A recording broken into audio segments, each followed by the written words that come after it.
নমস্কার বন্ধুরা। আজকে আমি যে বইটার কথা বলতে চলেছি সেটা হচ্ছে don't believe everything you think, Joseph এনগুয়েনের লেখা বই।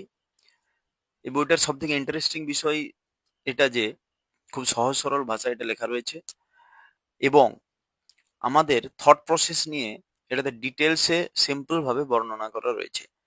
মানে যদি তুমি একটু ডিটেলসে ভাবতে পারো তাহলে দেখবে যে আমাদের চিন্তা ভাবনাগুলোর মধ্যেই কিন্তু কোনটা ঠিক কোনটা ভুল সেটা বোঝা যায়। বা আজকে আমরা যে পজিশনে আছি সেটার জন্য কিন্তু আমাদের এই থট প্রসেস গুলোই দায়ী। এবং আমাদের জীবনের যে সাফারিং এর রুট কজ কিন্তু এই চিন্তা ভাবনাগুলোই। এই বইয়ের একটা সেন্টেন্স যেটা আমার খুব ভালো লাগলো তাই তোমাদের সঙ্গে শেয়ার করছি।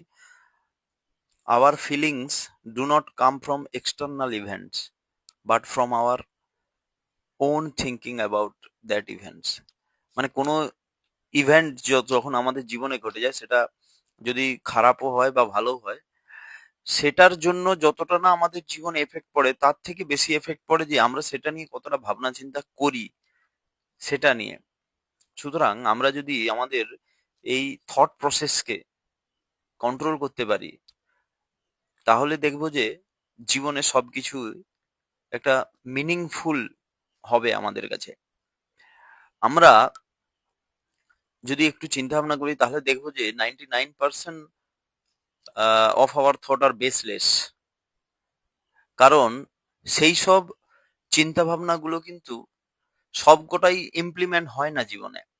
বা আমরা বেশি ভাবি, ওভার থিঙ্কিং করে ফেলি চিন্তা ভাবনাগুলোকে নিয়ে, যেগুলো অ্যাকচুয়ালি আমাদের প্র্যাকটিক্যাল জীবনে সবসময় ঘটে এমন নয়। লেখক এই বইতে খুব সুন্দরভাবে সিম্পল ওয়েতে বর্ণনা করে দিয়েছেন কিছু কিছু এক্সাম্পলের মাধ্যমে।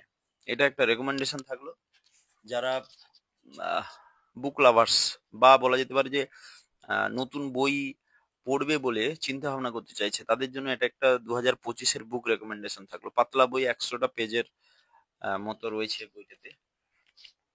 ঠিক আছে, তো সবাইকে পড়ার রেকমেন্ডেশন থাকলো, আশা করি ভালো লাগবে। থ্যাংক ইউ সবাইকে।